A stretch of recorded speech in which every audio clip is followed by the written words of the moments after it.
Hello student, welcome to BPSC corner. Friends, आज के इस वीडियो में हम जो है बीपीएससी 4.0 के लिए जो आपका यूथ कंपटीशन टाइम्स का जो बुक है, जो कि बीपीएससी स्पेशल है, यानी जनरल नॉलेज या फिर जनरल साइंस। तो फ्रेंड्स, इस बुक की जो है काफ़ी डिमांड थी आप लोगों की, तो इसीलिए जो है मैं आपके लिए ये बुक लाई हूँ। क्योंकि आप भी देख लीजिए कि 1992 से 2024 तक जो बीपीएससी अब तक पूछ चुकी है, तो सभी रिसेंटली सवालों को इसमें ज़्यादा लिया गया है। मतलब पिछले सवालों के मुकाबले रिसेंट जो एग्ज़ाम हुए हैं आपके, उसको ज़्यादा जो है इसमें कवरेज किया गया है। तो फ्रेंड्स, काफ़ी अच्छी बुक है सामान्य ज्ञान एवं सामान्य विज्ञान के लिए। देख लीजिए आप, इसमें BPSC pre, CDPO, primary secondary higher secondary school के लिए भी है। ये ऐसा नहीं है कि ये मैं सिर्फ पीआरटी वाले के लिए करवा रही हूँ, इसमें क्लास 1 to 12 या फिर आप जैसे बीपीएससी अभी पीटी होने वाला है 70वीं पीटी परीक्षा, तो उसके लिए भी आप देख सकते हैं। यानी ये बीपीएससी स्पेशल है कि जितने सवाल बीपीएससी ने अब 1992 से 2024 तक पूछ चुकी है, मतलब तो उन सभी सवालों को जो है इसमें इंक्लूड किया गया है। प्लस जो है इसमें पहला जो आता है सेगमेंट आपका हिस्ट्री का आया है। आपने देखा होगा, अगर बीपीएससी को अच्छे से आपने बीपीएससी के सिलेबस को या बीपीएससी के प्रीवियस ईयर क्वेश्चंस को आपने अच्छे से देखा होगा फ्रेंड्स, तो आप पाएंगे जो सबसे ज़्यादा वेटेज है क्वेश्चंस के, तो उसमें सबसे पहले आएगा आपका हिस्ट्री, फिर उसके बाद आता है आपका करंट अफेयर्स, और फिर आता है कि आपका साइंस का। तो अगर आपने इन तीनों सेगमेंट में अच्छे से पकड़ बना रखी है, तो शायद ही बीपीएससी का एग्ज़ाम आपसे क्लियर ना हो। ऐसा शायद ही होगा, क्योंकि अगर इन तीन सब्जेक्ट में आप अच्छे से, मतलब आपका सब कुछ अच्छा चल रहा है इस तीनों ही सब्जेक्ट में, तो फिर आप एकदम बेशक इस बार जो है क्लियर कर लीजिएगा, चाहे आप बीपीएससी 4.0 में बैठ रहे हों या फिर आप बीपीएससी 70वीं पीटी परीक्षा में बैठ रहे हों। तो फ्रेंड्स, चलिए टाइम बिना गवाए शुरू करते हैं आज का इम्पॉर्टेंट वीडियो और देखते हैं आज के पहले सवाल को। तो फ्रेंड्स देखिए, मैंने जैसे बताया पहला सेगमेंट है आपका भारतीय इतिहास। तो चलिए सवालों को देखते हैं। पहला है आपका प्रागैतिहासिक काल, यानी पहले जो है एंशियंट हिस्ट्री से ही शुरू किया गया है इसको। तो देखते हैं पहले सवाल को। चलिए, आपका पहला सवाल दिया गया है, प्राचीन पुरातात्विक स्थल कालीबंगन किस राज्य में है। देखिए, ये 31वीं बीपीएससी जुडिशरी एग्ज़ाम जो हुआ था आपका 2022 में, उसमें पूछा गया है। तो फ्रेंड्स, इसका राइट आंसर मैं बता दूं, जो प्राचीन पुरातात्विक स्थल कालीबंगन है, ये आपके कहाँ स्थित है, तो याद रखिएगा यह राजस्थान में अवस्थित है। तो ऑप्शन बी जो हो जाएगा इसका राइट आंसर हो जाएगा। याद रखिएगा, सर्वप्रथम 1951 से 52 में इसका जो है अमलानंद घोष ने इसकी खोज की थी। तो याद रखना है आपको, और कालीबंगन जो है यह राजस्थान में अवस्थित है। चलिए अब आगे देखते हैं अगले सवाल को। मानव जीवाश्म भारत की किस नदी घाटी से प्राप्त हुआ था। प्रथम मानव जीवाश्म जो है भारत की किस नदी घाटी से प्राप्त हुआ था। देखिए, 66वीं बीपीएससी प्री री एग्ज़ाम 2020 को यह पूछा गया था। आपको ऑप्शंस दिए गए हैं, इसका राइट आंसर भी आपको दिया गया है नर्मदा घाटी। याद रखना है, जो भारत का प्रथम मानव जीवाश्म है यह नर्मदा नदी घाटी से प्राप्त हुआ है। और 1982 में अरुण सोनकिया ने होशंगाबाद जिले के नर्मदा घाटी के हथनोरा स्थल से जो है मानव कपाल तथा हाथियों का जीवाश्म प्राप्त किया है। इस प्रकार से ऑप्शन सी हो जाएगा इसका राइट आंसर। आगे देखते हैं अगले सवाल को। भारत की प्राचीनतम संस्कृति कौन सी है। देखिए, यह सवाल भी 30वीं बिहार जुडिशरी के एग्जाम में पूछा गया था, जो कि 2018 को हुआ था। तो इसका राइट आंसर क्या हो जाएगा, इसका ऑप्शन ए हो जाएगा, पूरा पाषाणिक संस्कृति। जो सबसे भारत की प्राचीनतम संस्कृति है, इसे पूरा पाषाणिक संस्कृति कहा जाता है। तो ऑप्शन क्या हो जाएगा, ए हो जाएगा इसका राइट आंसर। चलिए आगे बढ़ते हैं अगले सवाल की ओर। भारत में विश्वविख्यात शैलचित्र कला स्थल कहाँ स्थित है। यह भी फ्रेंड्स 30वीं बिहार जुडिशरी एग्जाम में पूछा गया था। तो राइट आंसर क्या हो जाएगा, भीमबेटका में। याद रखिएगा, ऑप्शन सी हो जाएगा इसका राइट आंसर। भारत में विश्वविख्यात जो शैल चित्रकला स्थल भीमबेटका में स्थित है, और यह भारत के मध्य प्रदेश रायसेन जिले में है। मध्य प्रदेश के जो है आपका रायसेन जिले में अवस्थित है। चलिए अब आगे देखते हैं अगले सवाल को।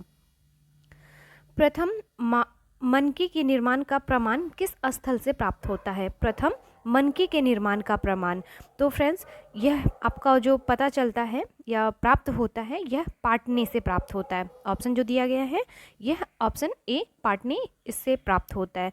याद रखिएगा महाराष्ट्र के पाटने, मेहताखेड़ी, राजस्थान के चंदसेल, मध्य प्रदेश के रामनगर आदि से जो प्राप्त शतुरमुर्ग के अंडों पर की गई चित्रकारी से इसकी पुष्टि होती है। और शतुरमुर्ग के अंडों पर की गई चित्रकारी जो है सर्वप्रथम 1860 ईस्वी में यूपी के बांदा जिले से मिली थी। तो इस प्रकार से राइट आंसर ऑप्शन ए हो जाएगा। आगे बढ़ते हैं अगले सवाल की ओर। सवाल है आपका, चिरांदपुरा स्थल पर किस प्राचीनतम संस्कृति के अवशेष मिले हैं? तो यह हो जाएगा आपका नवपाषाणिक संस्कृति के जो है अवशेष मिले हैं। तो ऑप्शन सी हो जाएगा इसका, सॉरी ए हो जाएगा इसका राइट आंसर। याद रखिएगा बिहार का जो सारण जिला है और चिरांद नामक का गांव, एक छोटी बस्ती के निकट नवपाषाणिक अवशेष यहाँ से प्राप्त हुए हैं। आगे बढ़ते हैं अगले सवाल की ओर। अगला सवाल है, जिस काल में कृषि क्रम का प्रादुर्भाव हुआ वह कहलाता है। यानी जिस काल से हमें यह पता चलता है कि कृषि जो है शुरू हुआ, तो यह है आपका नवपाषाण काल। यह भी सवाल जो है बिहार एपीओ के एग्जाम में पूछा गया था, जो कि 2011 को हुआ था। तो याद रखिएगा फ्रेंड्स, नवपाषाण काल इसका राइट आंसर हो जाएगा। आगे देखेंगे अगले सवाल को, दमदमा पूरा स्थल किस प्रदेश में स्थित है? तो फ्रेंड्स यह जो है आपका प्रदेश उत्तर प्रदेश में अवस्थित है। ऑप्शन सी हो जाएगा। जो उत्तर प्रदेश के प्रतापगढ़ जिले में स्थित महदाहा पूरा स्थल से 5 किलोमीटर उत्तर पश्चिम की ओर दमदमा जो है एक पूरा स्थल है। और 1982 से 87 ईस्वी तक यहाँ जो है उत्खनन कार्य किया गया था और यहाँ से ब्लेड, फ्लग, ब्यूरिन आदि बहुत से लघु जो है पाषाण उपकरण प्राप्त भी हुए थे। चलिए आगे बढ़ते हैं अगले सवाल की ओर। भारत में पशुपालन एवं कृषि के प्राचीनतम साक्ष्य जो हैं प्राप्त हुए हैं। अंजीरा से, दम्द साहत से, सदात से, किली गुल मोहम्मद से, मेहरगढ़ से। तो कहाँ से प्राप्त हुआ है? तो याद रखिएगा जो आपका कृषि के प्राचीनतम साक्ष्य हैं यह मेहरगढ़ से प्राप्त हुआ है। ऑप्शन डी हो जाएगा इसका राइट आंसर। याद रखिएगा फ्रेंड्स, भारत में पशुपालन एवं कृषि के जो प्राचीनतम साक्ष्य हैं यह मेहरगढ़ से प्राप्त हुआ है। और यह जो वर्तमान में मेहरगढ़ है कहाँ पे? तो यह भी फैक्ट याद रखिएगा, यह बलूचिस्तान में बोलन नदी के किनारे स्थित है। नेक्स्ट देख लेते हैं अगले सवाल को। सवाल है आपका, निम्नलिखित में से किसको कैल्कोलिथिक युग भी कहा जाता है? कैल्कोलिथिक युग, तो फ्रेंड्स यह कहा जाता है आपका ताम्रपाषाण युग को। कॉपर एज जो है इसे ही हम कैल्कोलिथिक या ताम्रपाषाण युग कहते हैं। तो जिस काल में मनुष्य ने पत्थर और तांबे के औजारों का साथ साथ प्रयोग किया उस काल को ही हम क्या कहते हैं? ताम्रपाषाणिक काल कहते हैं, या इसे कैल्कोलिथिक युग भी कहा जाता है। और सर्वप्रथम जो धातु औजारों के रूप में प्रयुक्त हुई वह जो था तांबा ही था। ये भी फैक्ट आप याद रखिएगा। चलिए अब जो है फ्रेंड्स, अब सैंधव सभ्यता का जो है चैप्टर आता है, चैप्टर 2 में। चलिए इसके सवालों को भी देख लेते हैं। इस समय मोहनजोदड़ो किस देश में है? भारत में है, अफगानिस्तान में है, पाकिस्तान में है या बांग्लादेश में है? तो फ्रेंड्स इस समय जो मोहनजोदड़ो है यह आपका है पाकिस्तान में। वर्तमान में कहाँ है? तो पाकिस्तान में। याद रखिएगा यह सिंधु नदी के दाहिने तट पर स्थित है। चलिए आगे देखते हैं अगले सवाल को। सवाल आपका है, निम्न कथनों में से कौन सा कथन सही है आपको यह बताना है। जो पहला कथन है, हड़प्पा का उत्खनन 1921 में किया गया था। वर्तमान में हड़प्पा पाकिस्तान में है। हड़प्पा व्यास नदी के किनारे था। हड़प्पा के उत्खननकर्ता RD बैनर्जी थे। छत्रवाला ताम्ररथ हड़प्पा से मिला है। अब आपको बताना है इसमें कौन कौन से जो है स्टेटमेंट्स सही दिए गए हैं। तो फ्रेंड्स इसका राइट आंसर क्या हो जाएगा? इसका जो केवल पहला और दूसरा कथन है केवल सही है, दूसरा और पहला कथन। तो ऑप्शन ए हो जाएगा। याद रखिएगा हड़प्पा का जो उत्खनन है यह 1921 में किया गया था और वर्तमान में हड़प्पा जो है यह पाकिस्तान जिले में अवस्थित है। याद रखना है आपको। चलिए आगे देखते हैं अगले सवाल को। सवाल है आपका, प्राक सैंधव काल के किस पुरा स्थल से हल द्वारा जुताई के प्रमाण प्राप्त हुए हैं? तो ये प्राप्त हुआ है आपका कहाँ से, कालीबंगा से। ऑप्शन ए हो जाएगा इसका राइट आंसर। कालीबंगा जो है राजस्थान के हनुमानगढ़ जिले में घग्गर नदी के बाएं किनारे स्थित है और यह सैंधव सभ्यता का एक महत्वपूर्ण स्थल भी है, याद रखना है आपको। चलिए नेक्स्ट देख लेते हैं। सवाल है, निम्न में से किस हड़प्पन नगर में जुते हुए खेतों के निशान मिले हैं? जुते हुए खेतों के निशान, तो यह कालीबंगन से मिला है। ऑप्शन ए हो जाएगा इसका राइट आंसर। चलिए आगे देख लेते हैं। हड़प्पीय संस्कृति या सैंधव संस्कृति के उपकरण किस धातु से निर्मित थे? सोना, चांदी, तांबा या कांसा या लोहा से? तो फ्रेंड्स इसका राइट आंसर तांबा हो जाएगा। ऑप्शन सी हो जाएगा इसका राइट आंसर। आगे बढ़ते हैं अगले सवाल की ओर। सवाल है आपका, आईआईटी खगड़पुर के अध्ययन दल की रिपोर्ट के अनुसार लगातार कितने वर्षों तक ना के बराबर वर्षा का होना सिंधु घाटी सभ्यता के पतन का कारण रहा था? फ्रेंड्स ये जो है आपका 64वीं बीपीएससी पीटी परीक्षा जो कि 2018 से 19 के बीच पूछा गया था। तो फ्रेंड्स जो वर्षा नहीं हुई थी, जैसा कि इनके रिपोर्ट में कहा गया था, खड़गपुर के अध्ययन की रिपोर्ट में, तो यह जो है आपका कहा गया था 900 वर्ष लगातार वर्षा ना होने के कारण जो है सिंधु घाटी सभ्यता का पतन हो गया 900 वर्ष तक। तो ऑप्शन क्या हो जाएगा, डी हो जाएगा इसका राइट आंसर। आगे बढ़ते हैं अगले सवाल की ओर। सवाल है आपका, सिंधु घाटी सभ्यता की सबसे महत्वपूर्ण विशेषता क्या है? पकी हुई ईंट से इमारत, बनी इमारत, प्रथम असली मेहराब, पूजा स्थल, कला और वास्तुकला? तो फ्रेंड्स जो पकी हुई ईंट से इमारत है ये इसका राइट आंसर हो जाएगा। तो ऑप्शन ए हो जाएगा इसका राइट आंसर, याद रखिएगा। नेक्स्ट बढ़ते हैं अगले सवाल की ओर। सिंधु घाटी सभ्यता की प्रकृति कैसी थी? नगरीय थी, ग्रामीय थी, यायावर थी या कबीलाई होगा। तो इसका राइट आंसर क्या हो जाएगा? इसका राइट आंसर नगरीय थी। सभी को पता होगा जो सिंधु घाटी सभ्यता थी यह काफ़ी जो है विकसित थी और जो नगर थे काफ़ी विकसित थी और यह नगरीय थी, यानी यहाँ पर जो था इस सभ्यता को प्रथम नगरीय क्रांति भी कहा जाता है क्योंकि भारत में पहली बार नगरों का उदय इसी सभ्यता के समय में हुआ था और सिंधु सभ्यता के नगर जाल की तरह व्यवस्थित होते थे तथा सड़कें एक दूसरे को प्रायः समकोण पर काटती थी और सामान्यतः भवन जो है निर्माण से पकी हुई ईंटों का प्रयोग किया जाता था। यद्यपि कहा जा सकता है कि सिंधु घाटी सभ्यता के किसी भी पूरा स्थल से मंदिर के साक्ष्य नहीं मिले हैं, किंतु जो है सूर्य पूजा, अग्नि पूजा, मातृ पूजा की उपासना के साक्ष्य अवश्य प्राप्त हुए हैं, याद रखना है आपको। चलिए अब आगे देखते हैं अगले सवाल की ओर। निम्न में किस हड़प्पाकालीन स्थल से हल्का टेराकोटा प्राप्त हुआ है? तो यह जो है आपका बनवाली से प्राप्त हुआ है। ऑप्शन बी हो जाएगा इसका राइट आंसर, याद रखिएगा फ्रेंड्स।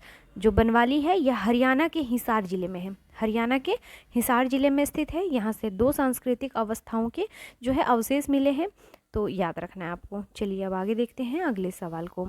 सवाल है आपका, निम्नलिखित में से कौन हड़प्पा और मोहनजोदड़ो के उत्खनन से संबंधित नहीं थे? तो जो हड़प्पा और मोहनजोदड़ो के उत्खनन से संबंधित नहीं थे यह हैं वी.ए. स्मिथ। ऑप्शन डी हो जाएगा। नाम याद रखिएगा, नाम काफ़ी इम्पॉर्टेंट है, तो याद रखना है आपको। चलिए आगे बढ़ते हैं अगले सवाल की ओर। सवाल है आपका, निम्नलिखित में से कौन सा एक हड़प्पा का बंदरगाह है? देखिए ये सवाल जो है बहुत बार एग्जाम में पूछ लिया गया है, इसलिए आप वीवीआई के तौर पर याद रखिएगा। तो जो एक हड़प्पा का बंदरगाह है यह है आपका लोथल। ऑप्शन बी हो जाएगा इसका राइट आंसर। लोथल हड़प्पा सभ्यता का बंदरगाह नगर था और यहाँ के उत्खनन से बंदरगाह होने का जो है प्रमाण भी मिलता है। लोथल नामक पूरा स्थल कहाँ है? यह गुजरात में अवस्थित है, गुजरात के अहमदाबाद जिले में स्थित है और यह भोगवा नामक नदी के किनारे पर जो है स्थित है। यह भी फैक्ट आप याद रख सकते हैं फ्रेंड्स। चलिए आगे देख लेते हैं अगले सवाल को। सवाल है, सिंधु घाटी सभ्यता से संबंधित पुरातात्विक स्थल लोथल किस नदी के निकट स्थित है? अभी बताया मैंने इससे पहले वाले क्वेश्चन में, भोगवा नदी के तट पर जो है यह अवस्थित है। सवाल है आपका, हड़प्पा में एक उन्नत जल प्रबंधन प्रणाली का पता चलता है, तो यह धौलावीरा में जो है से पता चलता है। तो ऑप्शन क्या हो जाएगा, ए हो जाएगा। धौलावीरा स्थल की खुदाई से एक विशाल सैंधवकालीन नगर के अवशेष और एक उन्नत जल प्रबंधन प्रणाली का पता चलता है। और जो लोथल है यह गुजरात के अहमदाबाद जिले में भोगवा नदी के किनारे स्थित है। तो याद रखना है आपको दोनों ही फैक्ट। चलिए आगे देखते हैं। हड़प्पा में मिट्टी के बर्तनों पर सामान्यतः किस रंग का उपयोग हुआ था? तो फ्रेंड्स इसमें मुख्यतः लाल रंग का उपयोग किया गया था। हड़प्पा से प्राप्त मिट्टी के बर्तन पर सामान्यतः लाल रंग के जो है प्राप्त हुए थे। और हड़प्पा का जो पूरा स्थल पाकिस्तान के मोंटगोमरी जिले में रावी नदी के बाएं तट पर स्थित है। और हड़प्पा के ध्वंस अवशेषों के विषय में सन 1826 ईस्वी में चार्ल्स मेसन ने सर्वप्रथम इसका उल्लेख किया है। तो चलिए अब आगे देखते हैं अगले सवाल को। सिंधु सभ्यता निम्नलिखित में से किस युग के अंतर्गत आती है? तो फ्रेंड्स आपको पता होगा जिस सभ्यता में उसकी लिपि के ना पढ़े जा सकने के कारण इसे आद्य ऐतिहासिक काल कहा जाता है। तो इसे क्या कहा जाता है? आद्य ऐतिहासिक काल, क्योंकि इसकी जो सभ्यता है इसकी लिपि को ना कोई पढ़ा है और अब ना ही कोई जो है क्या बोलेंगे उसको, ना पढ़ा, नहीं पढ़े जाने के कारण ही इसे आद्य ऐतिहासिक की कैटेगरी में रखा गया है। तो ऑप्शन क्या हो जाएगा? डी हो जाएगा। चलिए आगे देख लेते हैं। निम्नलिखित में से किस देश के साथ हड़प्पनों का व्यापारिक संबंध था? तो इनका जो संबंध था यह था आपका मेसोपोटामिया के साथ। ऑप्शन सी हो जाएगा इसका राइट आंसर। सिंधु घाटी सभ्यता का जो मुख्य रूप से एक शहरी संस्कृति की थी जो कि अधिक के कृषि उत्पादन और वाणिज्य व्यापार से जुड़ा हुआ था। और हड़प्पा सभ्यता का दक्षिणी मेसोपोटामिया में सुमेर के साथ व्यापार का जो है संबंध पाया जाता है। तो इस प्रकार से आपका ऑप्शन सी हो जाएगा राइट। चलिए नेक्स्ट देख लेते हैं। सिंधु घाटी के लोग थे मांसाहारी शाकाहारी मांसाहारी दोनों, गाय का मांस नहीं खाने वाले। तो अगर आप ऑप्शंस को देखेंगे तो पाएंगे इसका राइट आंसर हो जाएगा ऑप्शन सी, शाकाहारी और मांसाहारी दोनों थे। जो सिंधु घाटी के लोग थे दोनों थे। चलिए अगला सवाल है। चहुंदड़ो हड़प्पा संस्कृति से संबंधित एक स्थल है जो स्थित है, कहाँ स्थित है? तो यह सिंध में अवस्थित है। ऑप्शन ए हो जाएगा इसका राइट आंसर। चहुंदड़ो वर्तमान में पाकिस्तान के सिंध प्रांत में जो है स्थित है और यह सिंधु नदी के बाएं तट पर स्थित है। बाएं तट पर, कई बार तट को लेकर भी पूछ लिया जाता है कि दाएं तट पर या बाएं तट पर, स्टेटमेंट के तौर पर। तो फ्रेंड्स आज की इस वीडियो में जो है बस इतने ही सवालों को मैंने ऐड किया है। आगे का जो चैप्टर होगा वह वैदिक सभ्यता का होगा। तो फ्रेंड्स वीडियो कैसा लगा प्लीज़ फीडबैक ज़रूर दीजिएगा। और बीपीएससी स्पेशल क्लास चल रहा है आपका, क्योंकि बीपीएससी से जितने सारे सवाल अब तक बीपीएससी पूछ चुकी है विभिन्न प्रतियोगिता एग्जाम में, जितने एग्जाम में बीपीएससी ने कंडक्ट करवाया है उन सभी को मैं 1 बाय 1 करके आपके लिए लाऊंगी। तो प्लीज़ मेरे वीडियो में पूरा बने रहें। मिलते हैं नेक्स्ट वीडियो में, तब तक के लिए थैंक यू।